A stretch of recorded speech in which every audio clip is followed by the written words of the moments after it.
3, 2, 1, and we're back, Julie. It is March the 14th. Birthday week is finally over. Indeed. It only took us 5 decades to get to birthday week. Right. Oh, hold on. Sorry. No slippage now. Okay, sorry. I forgot. You are not your real age. You're now 35. Exactly. Forever. That's okay. Fine with me. I'm clear on that. Mm-hmm. Okay, good. Well, when we went to that little impromptu beach gathering last night, and I was telling everyone to celebrate Julie's 35th birthday, not a single person looked at you funny. I know. Which, there you go. I'm sticking with it. Why not? Exactly. I'm not going to go as far as say his age is a state of mind, but you know what? If you're going to have a state of mind, it's probably one to have that you maybe are younger than you genealogically are. Now, that, of course, depends on your actual age. I don't know what you're talking about. Exactly. Well, I remember when you and I got into real estate, and we were in our early 20s, one of the questions we wanted to avoid the most is, how old are you? Yeah, that's true. Well, that could be because we both look like we're about 12, but yeah. Well, I mean, we always used to say we're in our 20s, right? Yeah. Yeah.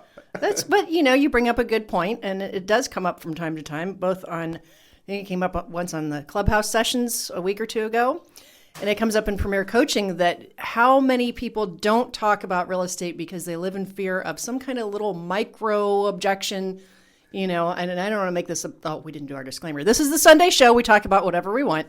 But isn't it interesting that sometimes people won't open their mouths because they've got this tiny little thing stuck in their head. Somebody's going to ask me how old I am, or somebody's going to ask me how many homes that I've sold over a certain price range or a certain neighborhood, or any of those things, so you just have to work on your scripting and build that confidence. Yeah, it's like the old question, how long have you been in real estate? And, the answer is they're not asking you for an exact analytical drill down, the exact date you got your real estate license. Julie and I bought our first house. We were still in college, and it's way before we were in real estate. So the question would be, how long were you in real estate? And what we would say when we were first selling real estate, we'd say we bought our first investment property when we were 22 and 23. So, or 21 and 22 or whatever age it was. And then you ask a question. You don't just let it linger. Right. And then you pivot and ask the question. So, yeah, I mean, we just kind of meandered in that direction. But as you said, this is Sunday. And on Sunday, we do some meandering. There's no rigid schedule or whatnot. But I'll tell you what I was thinking about right as I was hitting the record button. Is I was thinking about, I wonder, like, you and I don't struggle anymore knowing that the antivirus software that's supposed to be running in your head at all times as a small business owner, because we've been small business owners for all of our lives, but we've accepted it as normal, that there is no turning it off. And I see a lot of people that struggle with that. They think that there's somehow supposed to be like a complete shut off of all business thought, and then a complete turn on of thoughts of your family or whatever. Yeah. It doesn't work like that. I think not just small business owners, but business owners in general. I guarantee you that Elon Musk, when he's watching rockets launch, is thinking about why he can't get Teslas to truly be autonomous. I guarantee you all those thoughts are going on simultaneously. Mm-hmm. Yeah, and that's the same thing that happens with all business owners. So I guess I'm only mentioning that because all of you need to realize that it's normal for you to feel almost obsessed about the details in your business pretty much all the time. And if you're not thinking like that, or if you're fighting thinking like that, you're probably not going to succeed, because you really do have to be obsessed. And it's not, it's not passionate. Passion is, obsession is something that doesn't go away. Passion is something that comes and goes. For example, I'm passionate about helping people list their homes. Well, I mean, that's going to last for the total amount of time it takes for you to get the listing contract signed. And then you're back doing things in real estate that you're probably not that passionate about. Well, so don't pursue that feeling of passion. I really like the word obsession because, and again, obsession can go too far and you could become, a little bit loopy. But even loopy sometimes when you're trying to be successful in business is necessary. Sometimes it's required even. It is. And in a market like this where there's so many opportunities, when there's an abundance of things that are pulling you in so many different directions, the one thing you've got to be obsessed about more than others, if you want to choose one, is profit. And it's such a hard thing for people to understand, and you and I were blessed in that when we got into real estate, we had one clear vision. I'm not saying we stuck to it for, 30 years, but we definitely had one clear vision in real estate, which was to have enough paid off rental properties that we could live off our cash flow from the rental properties, right? Mm-hmm. Now we went in some, we had to have some course directions and corrections along the way, but the reality of it was that always stayed true. And by the time I was 41 and you were 40, we'd accomplished that goal. And that was for Julie, that's going to happen in the next 5 years. But for me, that was 15 years ago. Or no, not 15. How old am I? That was 10 years ago. Yeah. 41, 51. Yeah. I'm 51. 16, but. What? Yeah. 41 to 51. Oh, 41. Yeah. Yeah. Okay. Yeah. You're thinking messing with the math. You're thinking of your new. Yeah. You're thinking of your new age. Yeah. Indeed. Right. Yep. Well, but how did we do it? We did it largely in the same way that we teach you guys. We used a guaranteed home sale. You guys have instant offers you can work with. And we kept, I think for the most part, we kept that North Star of that was the one very specific goal was that we were, not just living from commission to commission, but it was what we were doing with the commission to then build our rental portfolio. But let's be honest, though. We were brutal with ourselves to accomplish the goal of having that, being able to be rich, where your money works for you, no longer work for your money. No, I'm going to use that word. Okay. Don't look for I was going to say disciplined, but no, we were brutal. Yeah, we were, because what we do is most people would never do. First of all, the dozens of rental properties that we were accumulating, we weren't financing most of them. We were paying cash for most of them. And hardly anybody would do that. And you could come up with, frankly, a very good argument why you'd want to finance things. But our definition of rich was where our money was working for us. We no longer had to work for money. In order to do that, we had to have a paid-off rental property. And with that paid-off rental property, then we had, we wanted to maximize the return on investment so that we could live off that, the cash flow. And if you just look at the prices that were originally paid for our rental properties, we've done incredibly well. If you look at for what they're worth now, we're doing incredibly bad. We have rental properties that we bought for, $100,000 that are now worth $300,000. So if you look at the rate of return we're getting on the $300,000, versus what we paid, then it's like we're the worst investors ever. Yeah. But fortunately, we've since diversified. But Oh yeah. But I think the original point was to not worry so much about turning your business on and turning your business off. And seeking, we've talked before about, not thinking that there's an ultimate balance to life and that you're either in personal or you're in business. I think, you and I come up with some great podcast topics on our walks, which are supposed to be personal, right? You're moving away from what I really want, what I'm really trying to convey. And because I want to drill down even more on that word brutal. Okay. Because for us to do what we did with regards to saving up the money to buy those rental properties that we've done consistently for 30 years. Right. Well, we still have been buying them, really. Yeah. But for us to do that, especially when we were coming up, before we were, deca millionaires on up, okay? When we were not even millionaires and we were forcing ourselves to save up $100,000 to buy a rental property or something. You want to turn that off? It is. I don't know why I did that. That's weird. Yeah. There you go. Probably because there's a tsunami coming. Probably. We got to go to the third floor. Check your dings. Yeah. Well, so that was really hard. And we had to sacrifice a ton. Well, especially, some of our listeners are so blessed to have a huge average sale price. We had to crank out a lot of transactions with a lot of discipline. So for us to accomplish the goal of basically we wanted to have $25,000 a month coming in passively from paid off rental properties, we knew we had to have around 25 to 30 paid off rental properties. And then when we started selling real estate, we gave ourselves a certain amount of time to accomplish it. And again, we didn't always stay true to it, but one of the things we would do is we would try to keep ourselves always in contract on something where we'd be forced to save the money to buy the property. And if that, and guys, trust me when I tell you that was not easy. It meant Julie and I, for most of our marriage, had to live far below our means. It means that we didn't go on vacations. It means that when you were on a cruise ship, and whatever, Julie and I were working, taking listings. It means I remember many, many holidays where you and I were taking listings, showing houses, writing contracts, because we were staying true to that North Star. Yeah. And that's what I mean by brutal. I have some pretty specific memories. Let's say I'll just share one little snippet. I don't know if you remember this, but we were having the Christmas Eve party at our house in Linworth. And a neighbor comes down the street and mentioned that perhaps the vacant listing might have some trouble. And in fact, we told the sellers to shut off to winterize. They went out of town. There was a cold snap, and the pipes burst, and there was a frozen avalanche out the front door. That was Christmas Eve. That was our listing? Was that our listing? Yeah, and we called them, and they're like, well, we thought we winterized it. I'm like, well, I hope your homeowner's insurance is caught up. And they ended up rehabbing it. But, we were working is the point. I remember going on a listing appointment on Easter with you. I remember going on price reductions when, we wanted to be doing something else. But you do what you have to do when you don't want to do it, and you try and do it at the highest level that you can to get the results that you're striving for. Well, so I think to anybody who's trying to accomplish something that's extraordinary in their lives, like if you wanted to get in really, I mean, my kind of sort of halfway serious joke is that I want to basically be able to replace Daniel Craig as the next James Bond. You're going to work on that. You're not that far off. Well, so I'm way far off. But it takes work. I'd have to put on probably like 15 or 20 pounds of muscle. Yeah, but you have one advantage, which is you're the same height. Yeah. And you're roughly the same age. No, he's older than me. I think he is maybe 3 or 4 years older. Something like that. Yeah, something like that. But you're close. You got a good start. Yeah, I have gotten started. But see, now you're already riding my butt about it. Exactly. That's what we do with each other, isn't it?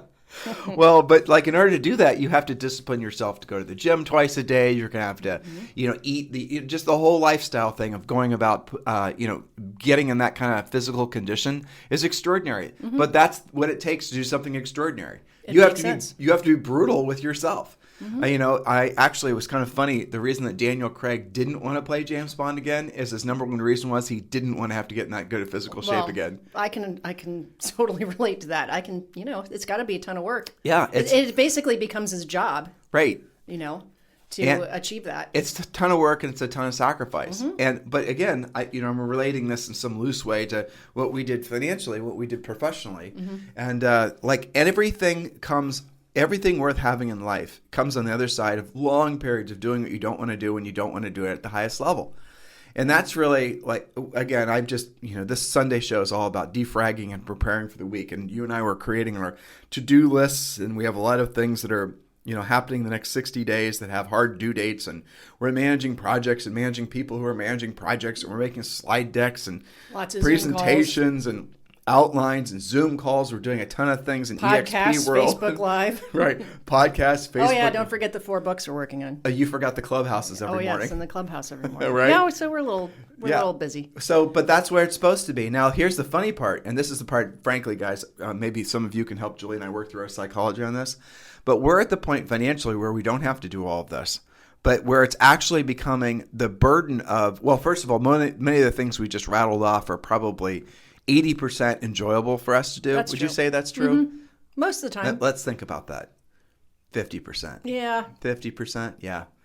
But it's not like a grind. It's not like prospecting. Yeah. Prospecting was like 10% enjoyable. Yes, I would agree with that. So we're moving in the right direction. Which, by the way, people that are not in love with prospecting, that's okay. That's normal. It's supposed to suck. It doesn't mean that you shouldn't do it. It just means you have to accept how it is. Right. It gets you the results the quickest. That's the reason you want to do it. Yeah. But it's like, but here's the thing that's kind of fascinating. I've been, because I just had a birthday and I'm thinking about this, right? So at what point, so how do I say this? I always have to think how what I say on this podcast sounds, because I don't want to sound aloof. Right. I don't want to sound like I'm some sort of rich asshole. You don't want to water it down to the point where you're not making the point, though. It's important for them to know that where you and I, many of them the same way, right? Mm-hmm. They're ascending in their own ways, but you and I came from less than nothing, and we've gotten to where we are. And it's important that for me, this is cathartic. That's what the Sunday show is all about. But really, it's for us to get to where we've gotten, we had to do long periods of time, and this was the reason I talked about rental properties, of doing what we didn't want to do and we didn't want to do at the highest level. And I think in my younger brain, I probably thought there was a point when that stopped. But now I realize at 51, and you're 35 again for the 15th time, that never stops. I would agree with you on that. I remember the first time we sold our 100th house, I kind of thought, I didn't really know what I thought, but I thought that would be like opening the door for some huge thing. You mean the first time we sold 100 houses in a year, which was our first year? Yeah, but we used to joke that, when you do that, Ed McMahon doesn't just show up on your doorstep and hand you a giant check. Life goes on, and now you got to go do 101, 102. Well, but also different milestones. The other funny thing was I remember when we were kids, we always thought, well, when we're making a lot of money, we heard that rich people don't pay taxes, right? Right. All that bullshit. Yeah. And I remember our first year in business when we were in our early 20s, basically, we earned over, it was $300,000. And that was more money than certainly, your parents were school teachers. And I think the most my dad ever earned from one of his businesses was like 1/10 of that, truthfully, less than 40 grand a year. But I remember thinking, okay, now that we're rich or now that we're making a lot of money, there's some sort of secret handshake where, you said Ed McMahon or whatever, that's going to somehow tell us how to, oh, nope, does not work that way. Total bullshit. We were paying taxes out the yin yang. Yeah. That never changes. So for those of you who are in your formidable years of building your wealth, remember what we tell you. Unless you are doing some of the, let's just say, more adventurous things like moving to Puerto Rico, you're going to be paying taxes, and you better not think that there's a way to shortcut the paying of taxes when you're in the mainland.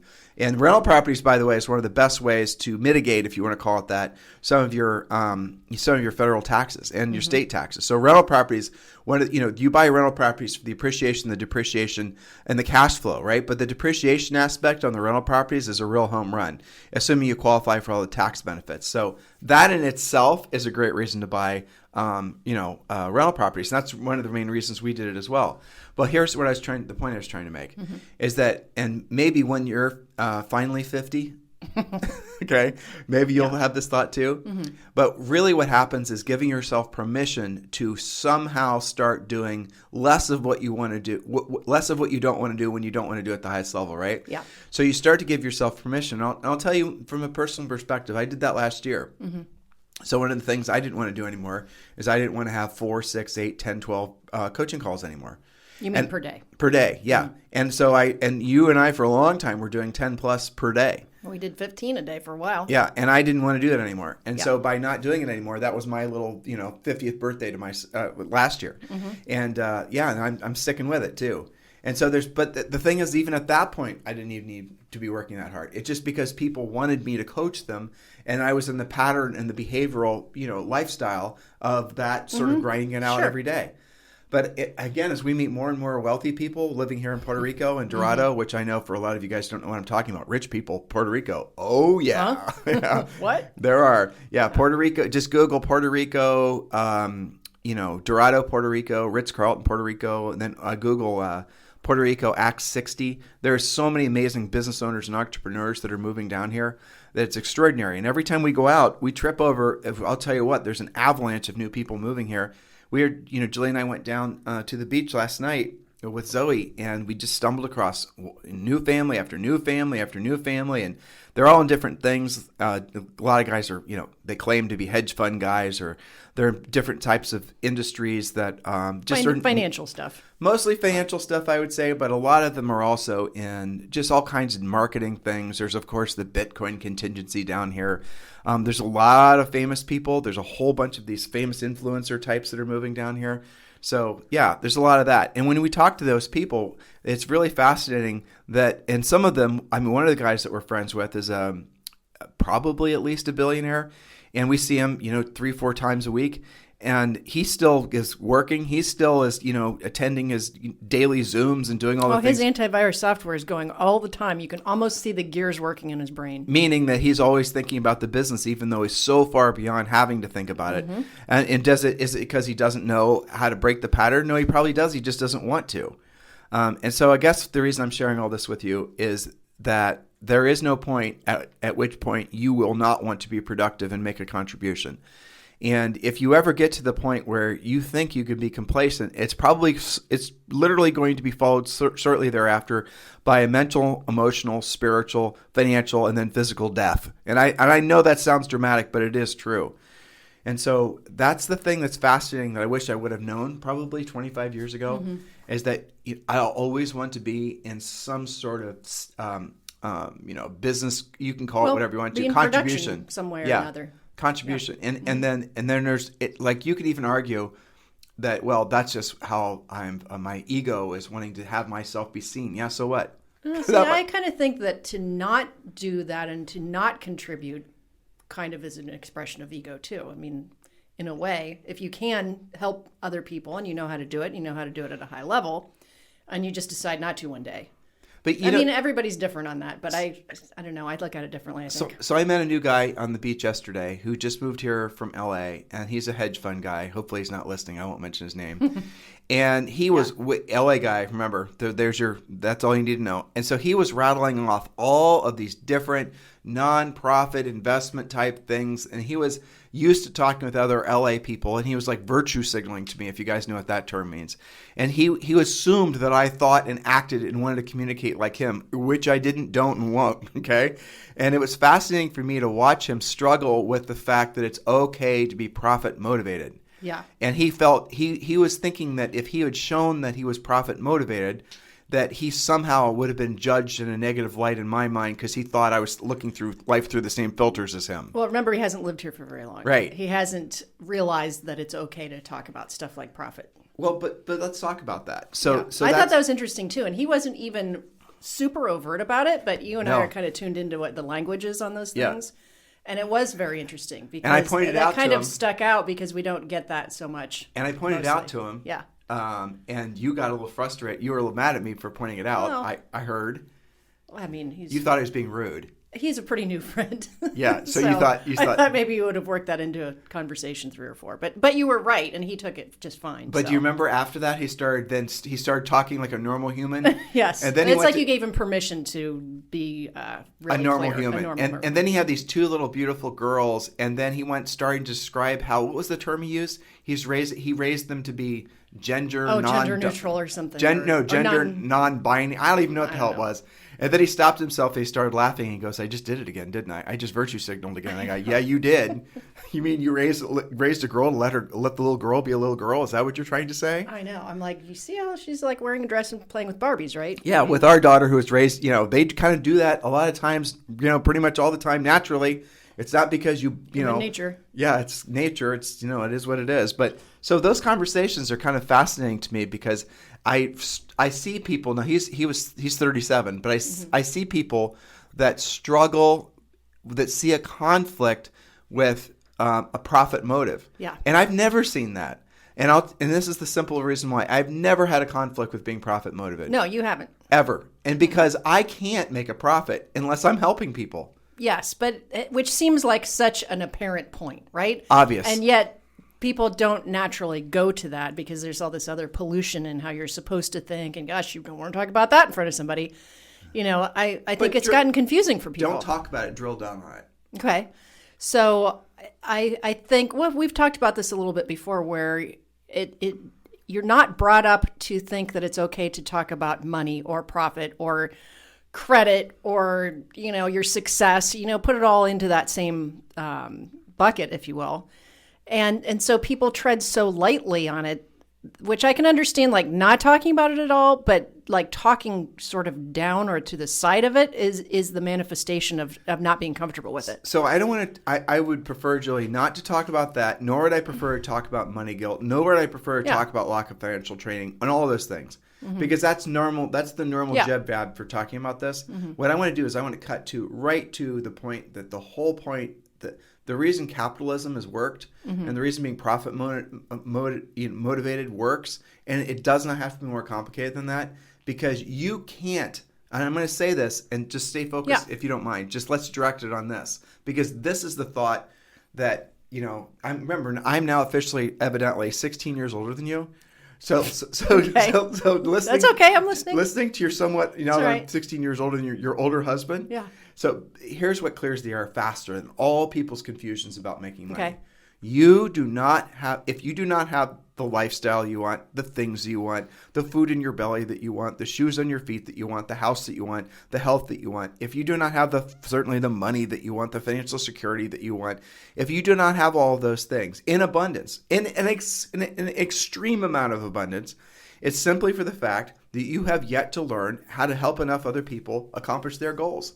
There is a direct correlation between the number of people you help accomplish their goals, the number of people you help solve problems, and in many cases it's help them make money or help them be successful. Those are solving people's problems. Or helping someone buy or sell a house. Those are solving people's problems.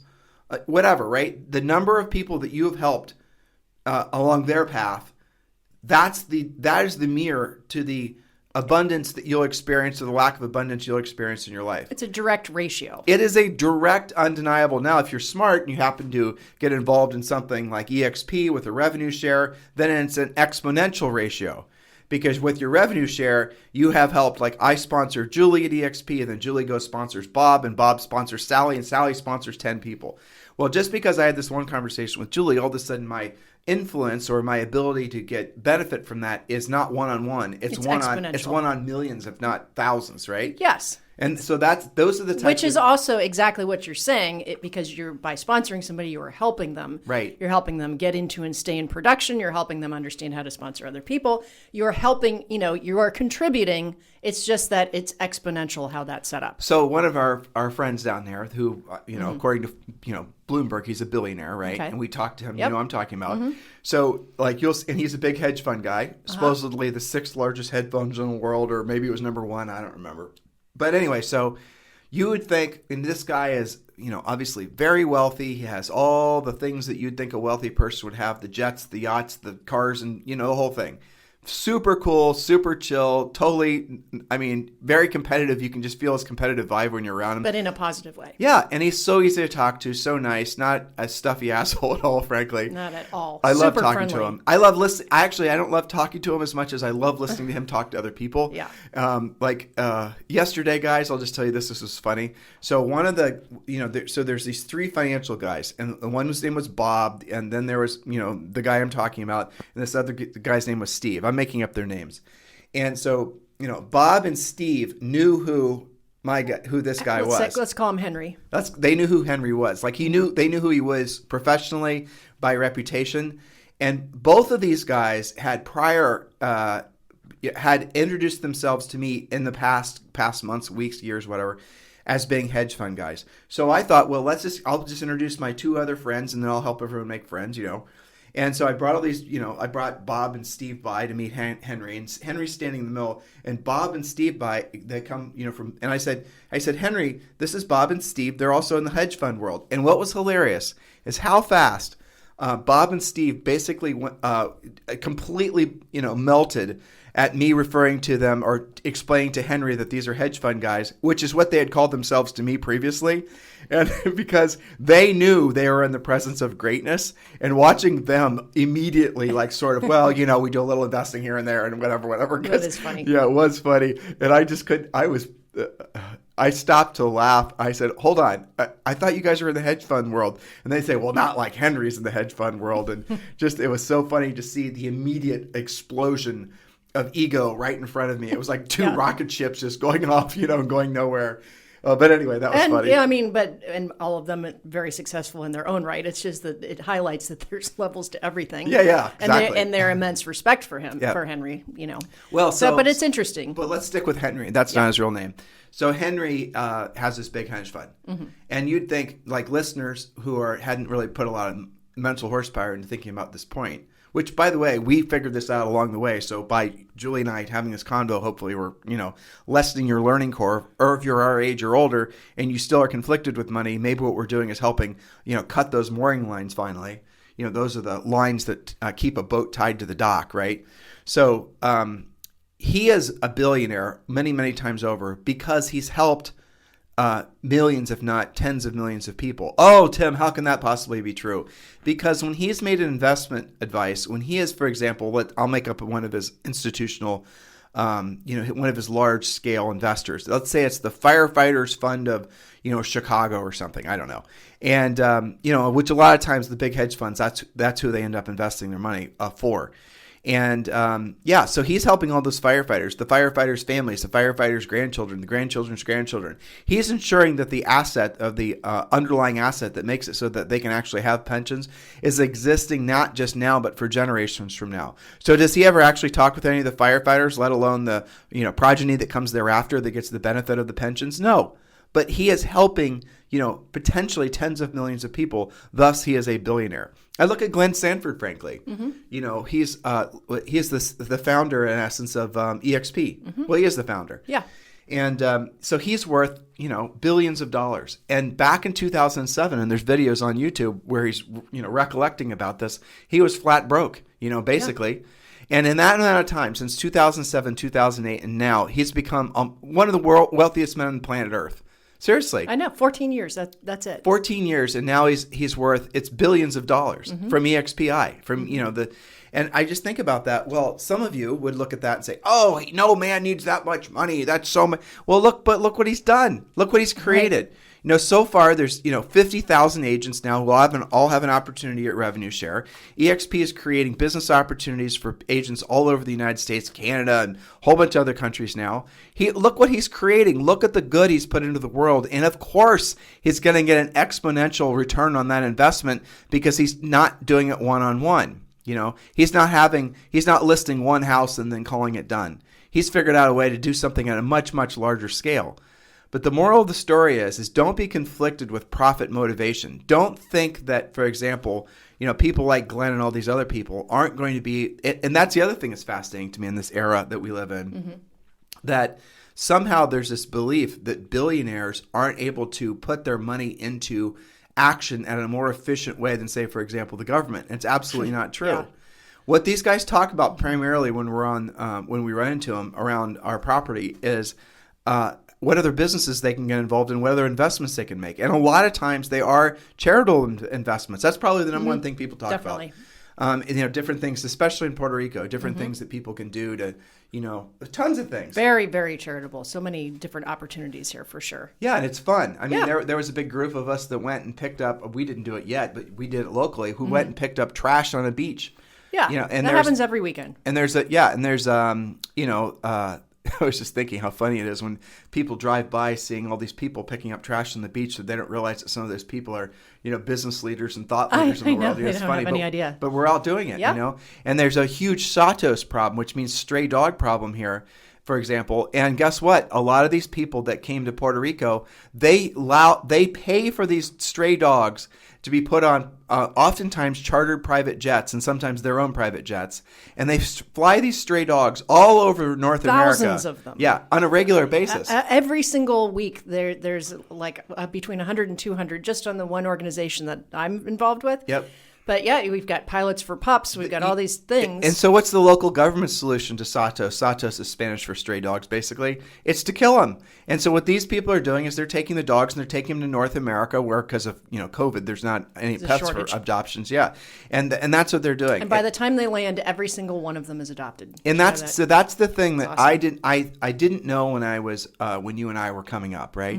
But really, if you want to, the brightest minds in the world, generally speaking, are also the most generous. Yes, I would agree with that. And that's very, very consistent. And if you allow those people to then use those their creative energies and their desire to make contributions, which is really, it's those two values are predicated on, basically being able to build great wealth. If you don't sincerely love people, if you don't want to make a contribution, if you don't want to make people's lives better, in some differing percentages, if you don't have those three things as your main drivers, it does not matter how smart you are, how analytical you are. It does not matter how amazing you are with money or any of these other business ventures. If you are not coming from a true place of wanting to help other people, you might make money, but you're never going to become that wealthy for that long period of time because you're not tapping in to the thing that gives you the constant flow of energy, which is knowing you're helping people. Yeah, and I as you were talking, I was thinking that some of our most successful coaching clients over the years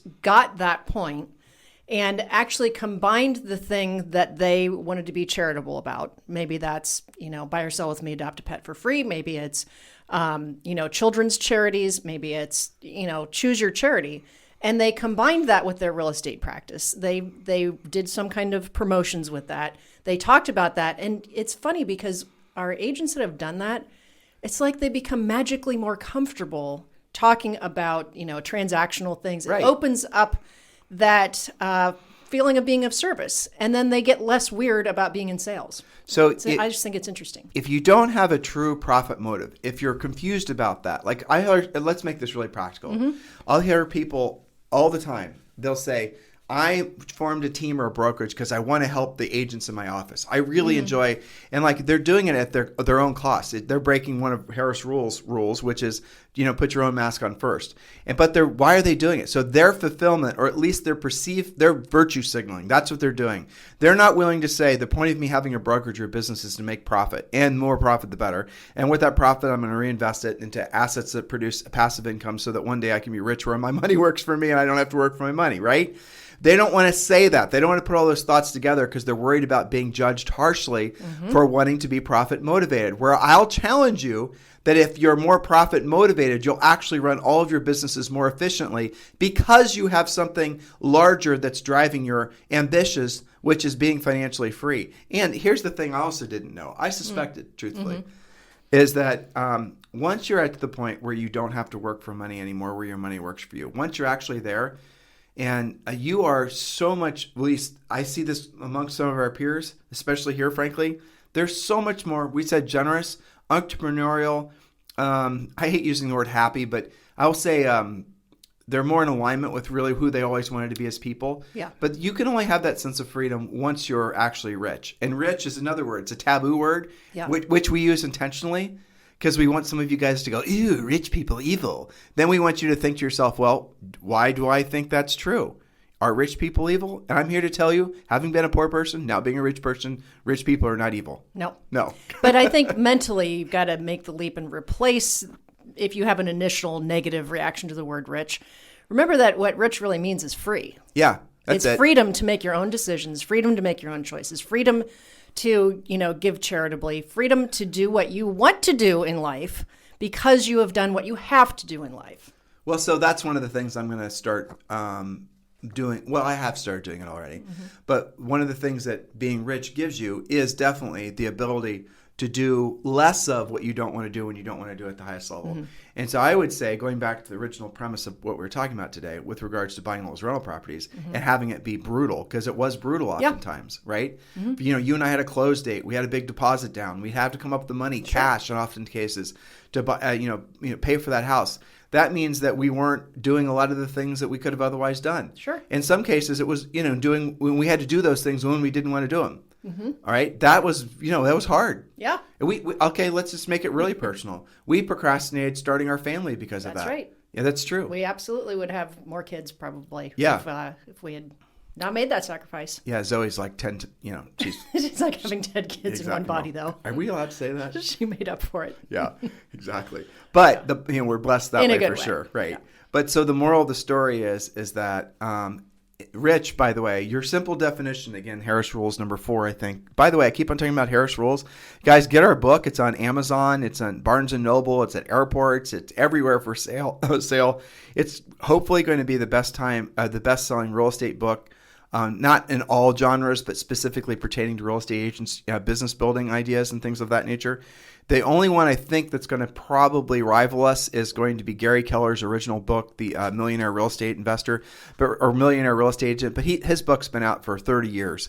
And so I see a lot of people gravitating towards our book and buying the same book at the same time. When you're checking out with our book and it says purchasers who bought Harris Rules also like this book, and they flash that original MRE book, that tells me we're on the right track, frankly. Yes, indeed. Yeah. And it'll pop up Jeb Blunt's book, too, The Fanatical Prospecting. Which is another great book. That's a good club. That's a good club to be I like it, right? Absolutely. Yeah. Well, so the point of it is would I have done anything differently? Would you have done anything differently? Well, EXP wasn't around back then. Right. And so had it been, I think we would have followed that path. Yeah, that's the thing that's really, it's like, I feel happy about it, but at the same time, I feel a little bit like, because you can't get all those years back. You can't get all that sacrifice back. No, but, when you make that decision today, you won't be saying that 2 years from now. I mean, you still got to pull that trigger. But here's also the thing, because I had these conversations. Let's say you're a 50-year-old man or woman somewhere out there in the world listening to us right now, and you didn't accumulate any rental properties. You have no net worth, and you're listening to us thinking, well, they've got a bunch of rental properties and good for them. But here's what we're trying to tell you is that it's not just rental properties, by the way. As Julie said, we diversified big time. But in retrospect, if we had to do it all over again, well, here, let me just put it this way. We're making more income per month from our EXP revenue share than we did after all those, the sacrifice and all those rental properties after all those decades. I know. And for our listeners, it's quite a bit more challenging for them. Like way more. Yeah. Like more than twice as much. Yes. Right. And we're not supposed to talk about that, but the moral of the story is if you guys are getting ready to get started and form your big financial future, or if you're trying to look for a way to make up for lost ground, you got to look at EXP's revenue share model. It is phenomenal. It's the thing that you've been looking for that you haven't quite known how to even, express that you're searching for it. So even if you're the most virtue signaling, profit or charity minded, nonprofit focused person in the world, you want more than anything is to never have to worry about money again. because never having to worry about money, being financially free, what that creates for you ultimately is freedom of your soul. And I'm not being spiritual here, guys. I'm just being practical. Yeah. Would you think the same about politics? Would you think the same about everything, anything? Name one thing you think would stay the same in where you live, how you live, people you hang out with, all that, if you were basically completely financially free. If you're completely financially free and that gorilla was finally off your back, you would, every aspect. Now, I'm not saying you'd move away from your family, and I'm not, suggesting anything dramatic like that. But if you were financially free, would you still stay in the same town you were living in? Would you, believe the same things you believe with regards to politics and with regards to societal things that are, abnormal right now or maybe normal right now? I don't know. Would you believe those things? You wouldn't. A lot of the decisions you make are based on your need to feel like you're part of a group, and the reason that the group is there is to protect you. Like it's a tribal thing. And if you're, working and have a paycheck job and have consistent pay coming in, and if that pay weren't coming in, you would lose everything you have. In order for you to, reinforce that consistent income, you're maybe being put on pressures to live in a certain town. And I mean, when Julie and I were selling real estate, when people would come work for the Limited, those people were given overt pressure to live where we were selling real estate, because the guy who owned the Limited, Victoria's Secret, Bath and Body Works, whatever, he developed the area that we sold real estate in. So these reloading employees oftentimes were making huge money. Never hardly wanted to come to Columbus, Ohio. No, it was so funny when we would find out we were going to handle a relocation client. Yeah. And we were like, oh no, they're coming in February. Yeah. Exactly. And they're coming like from Atlanta or Miami or someplace. Or like LA or, pray for sunshine that day. Or like from the Upper East Side in New York or whatever, and they're flying to Columbus, Ohio. And it's exactly like, how long do I have to be here? Like they put on the happy face for like 3 seconds, and then it was like, oh my gosh. And then the funny part is that a lot of them were executives and sort of on their way to being bosses at these all these companies, and they were resentful of having to go there. They were resentful of having to give up their friends and their lifestyle in the town that they were moving from. They didn't want to live in Columbus, Ohio, no matter how nicely gilded New Albany was. They still didn't want to live there for the most part. And that was a good lesson, really a good lesson, because it really drove home the fact that more income doesn't necessarily make you happier. Like these people in some cases are making, and this is back in the 90s, they were making, $500, $600, $1 million. Some of them with bonuses were making over $1 million. I'll tell you guys a funny story, true story. Now this guy probably liked his job, so maybe forget what I'm telling you now. But this dude's job, and I'm kidding you not, was to fly all over the world. Yeah, remember this guy? I don't remember his name. Of course, he was a single guy. Mm-hmm. He was a good-looking guy. Mm-hmm. And his only job was to source lace, elastic, and basically the materials that Victoria's Secret used to make all their, underwear. Yeah. And that was his job. And so he would basically fly all over the world and have to essentially meet with people to sell them lace, and then he'd have to go and see if the lace, what it actually looked like and how it actually looked on the human. And so his whole life was nothing but wall-to-wall lace and lacy. He was basically a materials and fabric sourcer for lingerie. Yeah, that was his job. Single dude, and I think he was probably in his mid-30s, maybe 40 tops. Very, very happy man. Yes, he was very happy. And do you remember why he was reloading out of New Albany? You remember where he was going? Didn't he work for Adidas? I can't believe you remember that. Yeah. So he got a job working for Adidas. From lace to shoelaces, I don't know. But he was flying. He was going to live in a place he wanted to live because he didn't want to live there. Yeah, from lace to shoelaces. Yeah. But it wasn't Adidas, it was Adidas, I remember. Oh, that's right. He corrected us. Yeah. Right, he did. Well, but anyway, the point of it being is income doesn't seem to give you the independence you want. Otherwise, people wouldn't be having to force themselves to move to places in the country just to get jobs to work at companies they probably didn't really want to work for anyway. They're doing it in pursuit of money. So what the goal should be, it seems to me, isn't just a big income, though that is important, and always try to have a big income.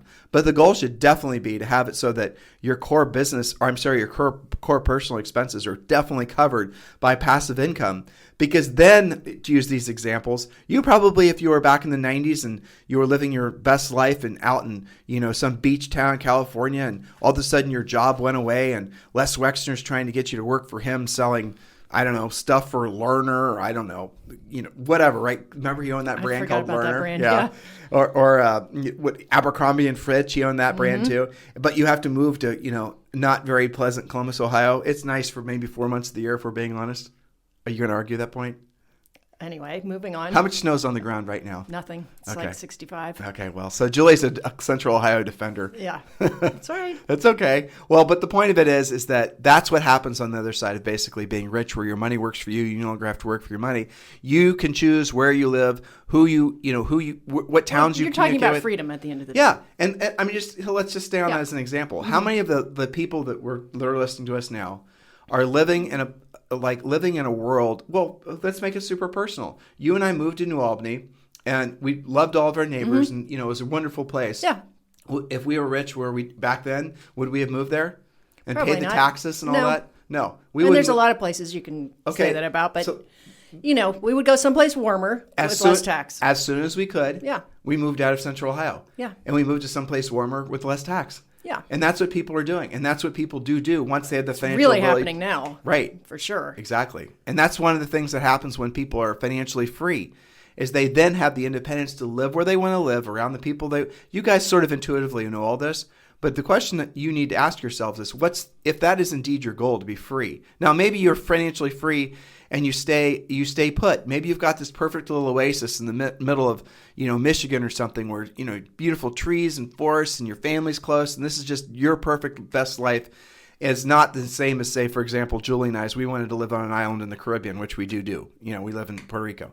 So those are the different, whatever it is. But once you get to the point where you had that financial freedom, everything could change if you wanted it to. It doesn't have to, but it could. And that's the kind of thing that we knew that when we got married. We couldn't verbalize it like we verbalize it now, but we did understand it. Yeah. And that's the reason we took our abnormal path, right? Mm-hmm. Our abnormal path.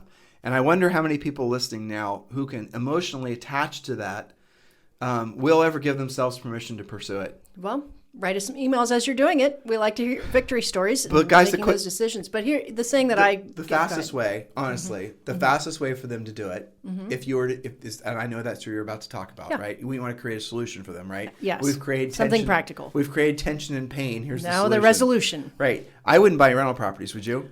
Not now. No. They're too hard to find, too expensive, and the rents are not keeping up with the prices. All right, let's give that as an example. So I was on Realtor.com this morning, and I basically couldn't believe it, but there was a house on our first street of East Jeffrey that, what did I tell you, $335,000? Yeah.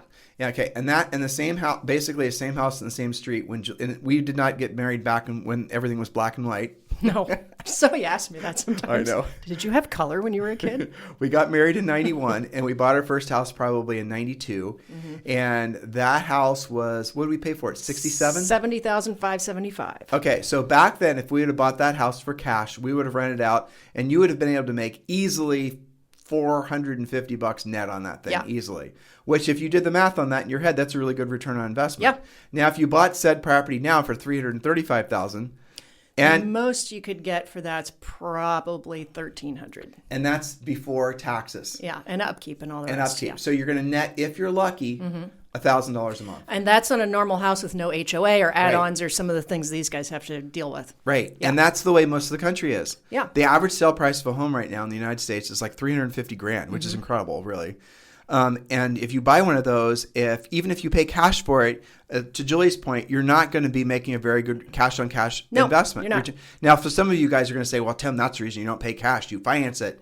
Okay, and then you put down $50,000 on that house, and then look at the return on investment you're making on your $50,000 until the tenant stops paying the rent, and then you have to start making the mortgage payment, and there goes your investment thesis. Yep. So these investor types that are constantly telling you to, lever up one property against another, dominoes basically. Yeah, how'd that go in the housing crash? It's dumb, guys. It's not a smart idea if you want to create financial security for yourself. It's focusing on the wrong thing. You're focusing on the accumulation of assets. You're not focusing on the accumulation of net income or passive income. There is a huge difference in the philosophies and the approaches you take. Now, the guy and gal that ladders from one property to the next and is borrowing against one from the other, they will end up with more assets than, say, for example, Julie and I would, but they won't end up with more net income. And even if they did have more gross revenue coming in from all their assets, as soon as the interest rates change, or as soon as you could have a high concentration of properties around a particular geographic area, and that particular geographic area goes into its own little mini recession, then all of a sudden those properties, the rents drop, and then all of a sudden the tenants don't live there anymore, and now you're having to support payments on 10, 15, 20 different properties. Well, I mean, all you need is more inventory to change everything. Exactly. And so, and then you look at the government coming out and trying to basically push its way into how you manage properties. No rent, eviction moratoriums, and all these other different forms of, in Texas where we have properties. I'm following the story, but it looks like pretty much every town in Texas is going to try to dramatically raise property taxes to make up for revenue shortfalls that came as a result of people not spending money because of COVID. And this is going to continue to happen. Oh, Tim, you were not knowing about the VRBO thing. Well, let's talk about that.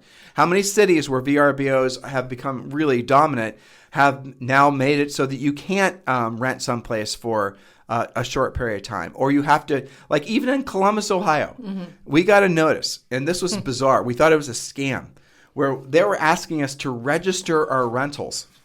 Like what? Why would what? And if you don't, then an automatic penalty would be attached to your property tax. Right. So why are they doing that? Why would they want in Columbus, Ohio, where there is no VRBO market? Not really. Why would they want us to register our rentals? Well, there is only one damn reason, and the answer is obviously is because they're going to start trying to figure out a way to charge property owners, landlords, some kind of added tax. And I'll tell you right now what we're going to do. We're going to raise rents to cover the tax. Absolutely. But this whole thing, is just essentially the destruction of what was our original thesis as far as how to be rich, where our money is working for us and we are no longer working for our money. To which, full circle is the reason. And we could talk about multifamilies and all that stuff, but let's not. Let's just focus on this. What's the quickest way for you to create the most passive income with the least risk? It is revenue share with EXP, full stop. Absolutely. That's it. There's not even an alternative. Not that I'm aware of. No, you got to sell real estate. You have to learn to sell real estate at a high level. But you have to do those things anyway. Right. You have to be, financially prudent. You should probably pick up some rental properties. All these things are still part of your overall investment plan. But if the question is how do I create the most passive income the quickest? For real estate agents, for dummies like all of us, I've never seen anything as good as EXP revenue share. Well, the simple fact is that if you're with anybody except EXP, you're making money one way, and that is just simply your commission. That's it. It's easy math to figure out. When you're with EXP doing the same amount of real estate transactions, 6 or 7 different ways. So, I mean, that alone is pretty basic math. So I thought of a really good analogy. I haven't told this to you yet. Okay. Actually, I wrote it down. I was going to make it perfect. So this is going to be kind of, First run, okay. Okay, first run, draft. Okay. So I want you to imagine a box full of turtles. Oh, I saw you jot down something called a turtle It's story. right there. You saw my notes. Yep. Okay, box full of turtles. I've been working on this because I like the idea. So a box full of turtles. And let's say there's one turtle. Let's call him Boss Turtle. Boss Turtle. Boss Turtle. You can see him, right? Uh-huh. Right. First time saying this out loud. This is all going from my thoughts, right? And so a whole bunch of turtles in this box. And Boss Turtle says, you know what? We need to get together so that all of us, I just put it all together in my head. This is really good. So we can all escape from this box. But here's how it's got to work. I want all of you, remember this is Boss Turtle, I want all of you to, I'm wondering now as I'm doing Boss Turtle voice, why is it sounds different than mine? You notice how I'm trying to give him a voice? Maybe this is under development. Maybe I should give Boss Turtle a different voice. No, don't make me have to go get Zoe. But isn't it funny? It is. Yeah. My storytelling Boss voice Turtle. Evidently for Boss Turtle is that one. Yeah. All right. I'll give him, you know what? I'll give him a slight country slang. Okay. I'll give him our Texas slang. So I want all of you. Is that? I don't know. Yeah. That's preacher voice. Yeah. I want all of you to go ahead and stand on top of each other. So Barney, you're first. Bob, you're next. Poor Bob. Steve, you're after that. Betty, all of you guys go and get on top of each other. One turtle on top of the other, on top of the other, on top of the other, on top of the other. And they all start doing it. He's Boss Turtle after all, and he's going to go to the top. And Boss Turtle's premise was, I need to climb on top of all of you so that I can get to the top so I can then decide, I can then tell all the rest of us how we're finally all going to escape from this box. So Boss Turtle then has, he has like 10 of them stacked. There's like 30 of them in this box, and he has 10 of them stacked on top of each other. So like 10 of them stacked on top of each other. He then slowly climbs to the top. Obviously the turtles in the bottom are getting smashed, and Boss Turtle gets to the top. And then, Boss Turtle, the turtles in the bottom, like the bottom 5 turtles, they were under, a lot of duress. Their shells are starting to creak. Not a good day for those guys. Then Boss Turtle gets to the top and he goes, you know what? I still can't see at the top. He got on his back. Are they called feet? Claws. Claws. Yeah. He got on his back claws and he's trying to scratch at the top of the box to peek over the edge. He can't see over the edge. And so Boss Turtle then climbs slowly to the bottom. And then he orders or, asks or suggests, 10 more turtles get on top. And so 10 more turtles get on top. And then he crawls back up again. Now, of course, Betty, Bob, and Steve at the bottom at this point can barely breathe. They're getting smashed. It's not just the 3 of them. It's now the bottom 10 that are all getting smashed. And then he finally crawls up at the top. And then he can see outside of the box. And he can see out of the box. And all these turtles underneath him, they can't see out of the box. The guys at the bottom are the ones that got smashed and are dying. The guys that are maybe the next third up, they're still alive, but they're not very comfortable. The ones at the top, they've only got maybe 5 or 6 turtles or 4 to 5 turtles on top of them. So they might actually have a chance of escaping, but at the very least, they're not getting smashed in this huge, turtle wall that Boss Turtle had formed. And so what does Boss Turtle when he gets to the top? He flips himself out of the box and he walks away and he's free. You like that? That's good. Okay, now here's the analogy. Mm-hmm. And this is because I thought of this because I'm trying to figure out an easy way to explain revenue share. Mm-hmm. Did you see where I was going with my whole plan? Okay, so what in the brokerage business, in the traditional, especially franchise brokerage business, the agents are the turtles that are at the bottom that are getting smashed. Mm-hmm. Okay, and then the bosses and the sub-bosses, the office managers, and maybe the franchise holders, they're the turtles in the middle. They're still getting smashed, but they're not getting smashed as much as the ones at the bottom.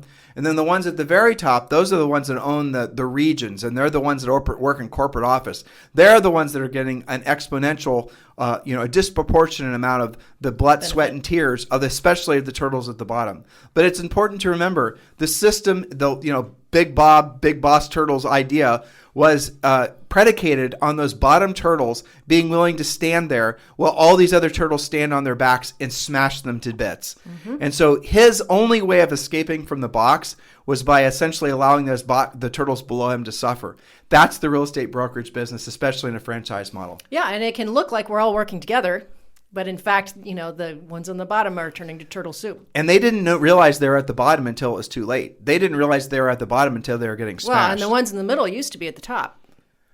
No. Well, yeah, and then you pile turtles on top. You're messing up my story. But the point is that the further down the turtle pile you are, obviously the less chance you have of being free, right. And the more flattened you are. Mm-hmm. And the middle group, they're still getting flattened, but they're going to probably live. But the ones at the top have the best chance of escaping. And then Boss Turtles, he's already gone. And he's the only one that got over the edge. And Boss Turtles headed back to the lake, mm-hmm. Right? So all those little 7-year-olds, all Zoe's buddies who are picking up turtles and putting them in a box, they all escape. But only the ones at the top escape. Guys, that's life. I just described it succinctly, I think. Mm-hmm. So what do you think? Good story? I like it. It's good. I'm going to work on it. Got to give Bob his turtle voice. I'm smashing! I'm getting smashed! Help me! I'll work on something. Yeah. And no, we're not drinking anything right now. This is us completely sober. Yeah. So but that's the thing. I got to thinking about. So I'll talk to somebody about EXP revenue share sometimes, mm-hmm. and they're like so screwed up in their head about the idea that they're going to be making money off agents that eventually come into their revenue share groups. And I'm like, first of all, the money doesn't come from them. It comes from their cap. So it's not like they're actually paying you. It's the company dollar. It's not from the agent. Right. It's not. You are not screwing agents over in any way. Nope. And Quite the opposite. And I wouldn't have said screwing over either. But some of them think that. Right. They're not making your revenue share does not come from the agents. Your revenue share comes from EXP's portion.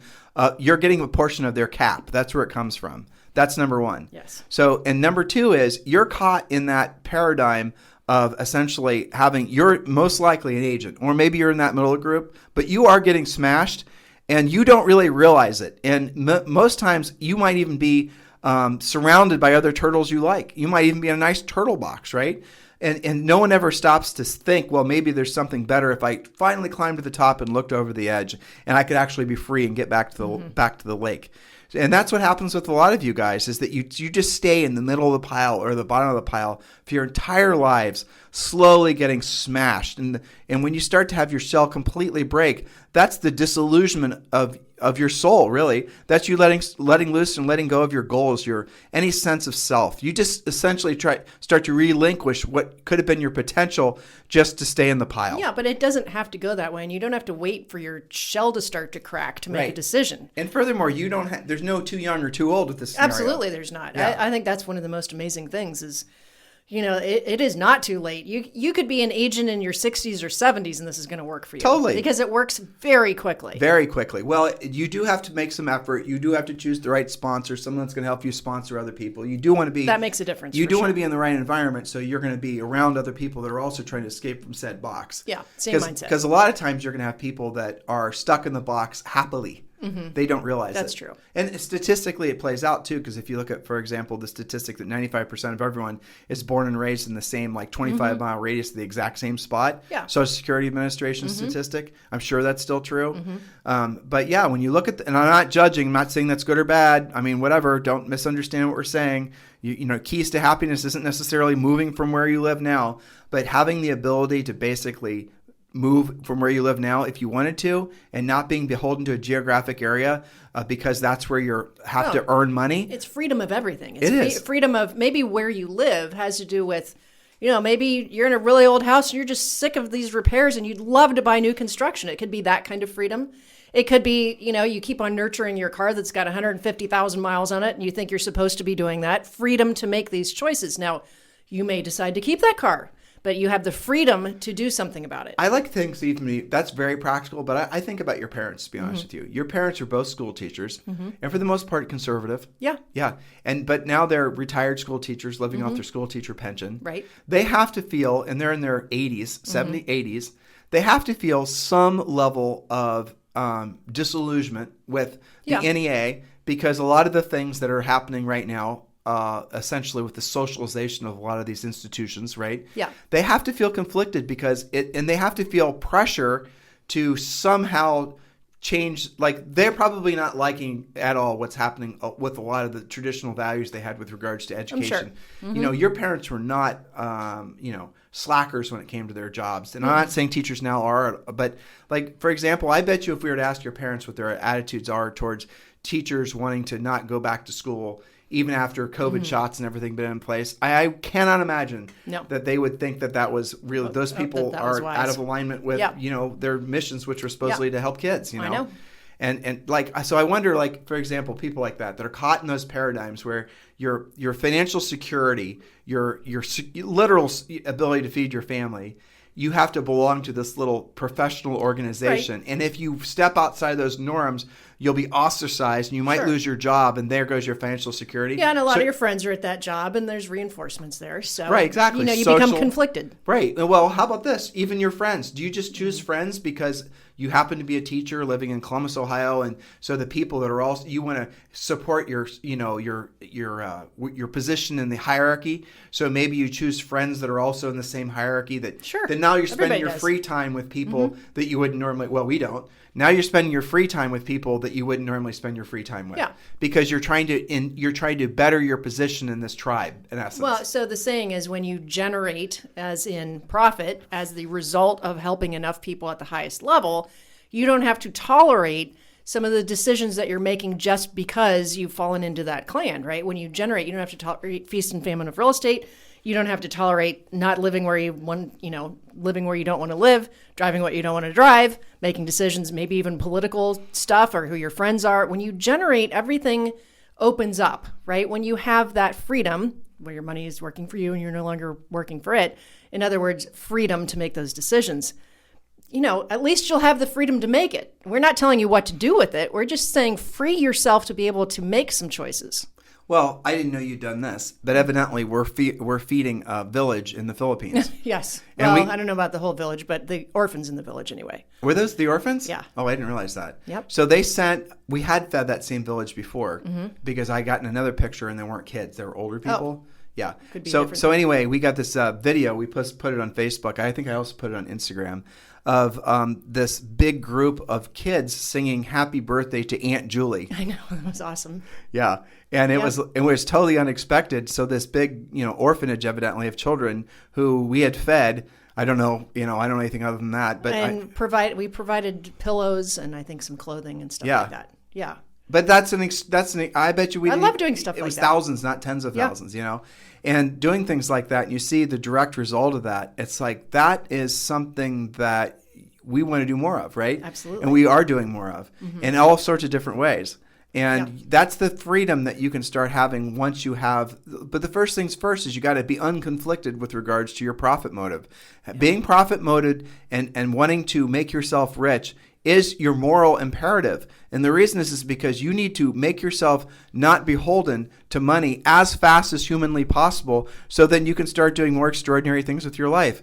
So don't think money is evil. The lack of money is perhaps evil because the lack of money does not allow you ever to be free. Once free, every single one of you, unless you're a sociopath, is going to do more miraculous things with your life than you ever will be able to as long as you're having to basically work for a living, in essence. Absolutely. I think what do you think? That's a good way to do you like my turtle story? I do. Yeah. I like that. You can take that to a lot of different facets of Definitely. life too. Yeah. Turtles in a box. Mm-hmm. We live by a big lake. With some really big turtles. With some really big turtles. Exactly. They love eating shrimp. How big of turtles? So, true story, we're going on a walk and we walk past this big lake and there's this medium-sized turtle that is eating a full-size iguana. Yes. Yeah. Head first. Yeah. Ew. That was so gross. But that gives you an idea about the size of these turtles and how hungry they are. Actually, you know what? Definitely don't want to fall into that pond. But that tells me something else, too. What? What the hell kind of turtles are those? Hungry? I don't know. Hungry, yeah, but they're not eating like... No, I know. You'd think it would just be all bugs and stuff. But that's my point. Those must be snapping turtles. I think there's something carnivorous turtles. Serious.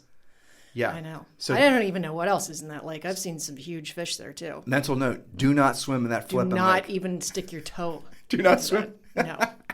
Well, it is kind of funny. That's near where they said the alligator was found also. So it's a little survival of the fittest around here. Occasionally. If you're not feeling motivated, go for a jog in Puerto Rico. Well, that is true. You'll run faster. It was just 6 doors down. Julie and I live in this villa, and it's basically like a 5-minute walk to the beach. And so there are no out there. Well, there's not supposed to be any alligators or any crocodiles or anything indigenous here. So no one really knows how they get here. Maybe someone brought them in as a pet, but good luck getting that through the airport. Not anymore. So what people believe is they come in as eggs, obviously, when there's storms and whatever from adjacent islands or whatever. So you will hear maybe once or twice a year, you'll hear a story about some big damn alligator that, and I don't know how these things grow to be so big with essentially nobody noticing. Just because they don't have any predators. Well, yeah, they're chowing down on the iguanas and the turtles. But so 6 doors down from us, we didn't see it, but we heard about it, that there was he was 6 or 7 feet long alligator that was just some dude's yard. Yeah. And here's what I thought. That we walk past every day. Right, we do. And Zoe does too. But here's what I thought when I thought that story. What? There must be some point in an alligator's life where he goes, F you, world. I'm not hiding anymore. Yeah, I'm good. I'm 6 feet. I'm 6 feet now.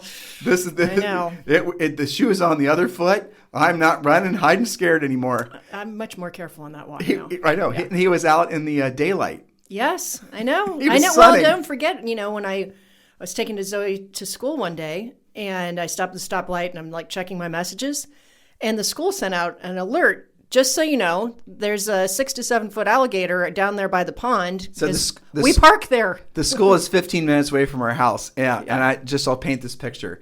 There's this pond, and around this pond, there's basically where the parents have to park to pick up their kids. There's no drive-through thing. You have to park, get out, walk up. So there's this big pond, and a lot of the kids and little kids like Zoe's age, one of the things they'll do is they'll go down and they'll fish after school, sometimes with their parents. And so all these cars surrounded by all these kids is where it looks like maybe once a year where they seem to find an alligator in that damn pond. I know. So for I don't know, 2 or 3 weeks I wasn't parking down there. But the funny thing is this was only 4 months after we moved here or so, because it was before And you thought COVID. it was a joke. And, it was one of those weeks where it's like, really, there's roosters outside of Walgreens, and you're kind of acclimating, and then we had the earthquakes. And so I checked this message. I'm like, no way. This is a prank. And I'm like looking at the calendar. Is it April Fool's? And it was close to that. So I sent it to our friend Cindy, and she's like, oh yeah, it's real. Happens 2 or 3 times a year. She goes, you better have a fast kid or park somewhere else. But it was funny too, the way the school announced it. It was like very happenstance. It was like 3 announcements. It was like, tomorrow the lunch is, spaghetti. And, soccer practice starts at 3. Announcement 2, there's a 20-foot long alligator that's basically waiting to kill you and your family. Point number 3, will be no school on Friday for it's very normal. Just thrown in there. That was the funny part. I should have kept that. They slipped it in a text. They totally did. Full disclosure, right? We told you. Yeah. Hey, listen, we forgot. If you guys want to talk to us about joining EXP, we would love the opportunity to be your sponsor. Just text us directly at 512-758-0206. 512-758-0206. EXP is perfect for a brand new agent, really great for an agent, especially we're speaking to, I think, the Midland agents or those of you who are relating to our story, those of you who have production, those of you who are selling homes, but you're not moving the financial ball down the field like you would hope to, and maybe you're starting to think about that feeling of being financially free. Guys, you got to take a hard look at this. You're doing yourself a huge disservice for not doing it. Start by texting us at 512-758-0206, and let's start that conversation. And again, remember, this was our Sunday podcast. This is us talking about whatever comes to mind. Our normal daily scheduled podcast that's made this podcast the number 1 listened to daily podcast for real estate agents in the world. I laugh as I say that because this is the first podcast you've listened to. You think Julie and I are probably nuts. We tried to warn you. Which we might be. Yeah. This is what happens from talking to realtors this long. You lose. This is what happens to you. Exactly. Or when you think you're 35 for the 15th time. But whatever. It's okay. That's right. It's a state of mind. It is. Yeah, but if you guys want to talk to us about joining our EXP group, we'd love to talk with you. 512-758-0206. 512-758-0206. In the meantime, we are Clubhouse event, and we talk about Clubhouse a lot, probably too much in the past week, because we really do think it's pretty amazing, the communication and conversations that are happening on Clubhouse. But if you'd like to join our Clubhouse event every morning, it's, of course, free. It's on the Clubhouse app, available to most iPhone users. Most in that you have to get an invitation. But it's called Real Estate Coaching. You can find us there every morning at 8 a.m. East Coast time, along with a lot of other coaches and top producing agents, by the way. It's not just Julie and I. We're doing essentially like a mastermind amongst other people. And join us for that. And obviously the podcast every single day.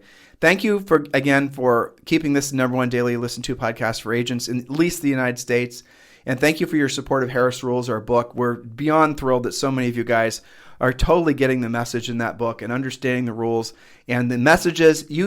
Sometimes you guys, you think that we take for granted your appreciation, especially when you email us and text us. You think that we don't read them, or you think we don't, it doesn't mean something to us. It really does. And when you guys give us, I just want you to know we're never too big.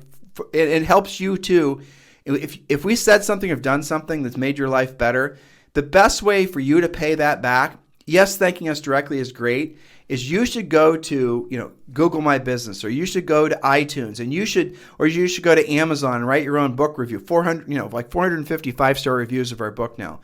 You should say what you learned from it and how it benefited you, because then not only are you thanking Julie and I, but then you're also helping somebody else. Right? So you may say, I just listened to Tim and Julie ramble on for, however long, talking about, I think it was, being financially free. I'm not really sure, but this is what I learned from it. This is what I felt as a result of it. You guys, this is maybe your iTunes review. 5 stars. This is why you should listen to it, whatever. You don't know who's going to be reading that and what your words might mean to them at the time in which they're, I told a story on Clubhouse the other day of an experience I had with my father. And I got an incredibly emotional email from somebody the next day. Did I tell you about that? Mm-hmm. Yeah, and that was a direct, I didn't even think of the ramifications of the story. I was just completely being transparent with this experience I had. And that helped somebody. And I'm thrilled that helped somebody. And so that's the thing. When you guys start thinking of yourselves as you could actually be more influential and more impactful in somebody else's life by just doing like little things I just suggested. So yes, thank you for all the birthday wishes and all the gratitude. and all those direct messages. But if you really want to if you really want to give us praise and at the same time help other people, please do it on iTunes, on Google My Business, on all the places where you can then have an influence on other people. Does that make sense, Julie? Absolutely. So don't keep it to yourself. Share with your colleagues, help each other. You guys are all going through various real estate struggles with a hot seller's market and knock down, drag out on your offers. Put a positive light, help each other, bring up the industry one transaction at a time, one post at a time, be supportive. Like Tim said, you never know who you're going to help. I've heard a lot of you using the word movement associated with what Julie and I are talking about. And the funny thing is movements are usually something like a political movement or a social movement is something that just gets started and basically starts to, maybe it has a 12-month or a 24-month. I mean, we've been doing this for 20 plus years. Mm-hmm. So if you want to call a 20 plus year effort of saying, mostly the same things. Maybe it's an era at this point. I don't know. But we appreciate it, guys. And I think really what we're doing, based on what I'm hearing you guys say, is we're helping all of you guys reconnect yourselves with why you originally got into real estate, and you're rejecting now all the things that basically maybe came into your life that manipulated you away from what your original goal. And all of you, if you really drilled down on it, it's helping people, it's building a business, it's being proud of yourself, it's selling houses because you love it and all that. But really, if you cut through all of it, what you're truly searching for is freedom. Financial freedom, primarily. That's the thing that's easiest to achieve, by the way. Financial freedom is the easiest thing to achieve. Financial freedom is easier to achieve than even being in great physical health by a lot, okay? You don't think it is, but it is. And so stay attached to stay attached to the emotions that you feel from the idea of being financially free. And that emotion will then manifest itself into the strongest sense of desire that you could ever have.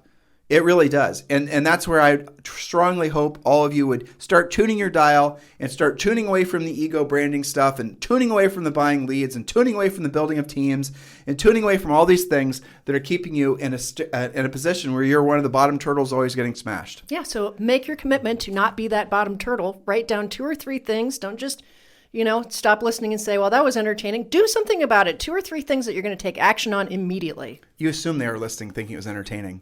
Hopefully it was at least that. And again, if you guys want to get hold of us, it's 512-758-0206. Have a fantastic day. Back to regular scheduled programming tomorrow. This podcast is a part of the C-Suite Radio Network.